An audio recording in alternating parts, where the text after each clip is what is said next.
My letter to Sir George Ingle, who lies paralysed with a stroke. Dear Gorgo, I am besotted with love for the goddess Economy, and in hopes of encountering Irene at Sarah's on Friday, I seize the opportunity to send you this by hand. So here comes, as coming men say. I am forgetting all my languages, Latin, Greek, French, German, Italian.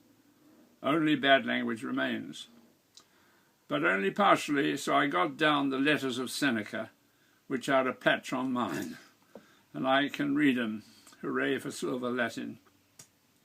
I turned to Seneca because the bit of Tacitus which describes his end reminds me of that infallible precept. History repeats itself, and when it does, it generally turns out as comedy. Here was this elderly sage trying to commit suicide, and his blood wouldn't flow, and he had to have his slaves put him in a hot bath, and what a bloody mess there must have been before he bled to death.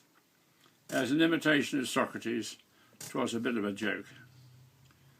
When Pat and I visited the Pergamon Museum in Berlin, we observed a double head, Socrates in one direction, Seneca in the other, in the reverse. Unfortunately, for my present letter, I can't remember the expressions each of them had on their faces. Socrates inevitably looked his unhandsome self, but I just do not recall the look on the face of Seneca, whether he looked defiant or regretting the hot water he got into. But 'twas a piece I would have liked to snitch.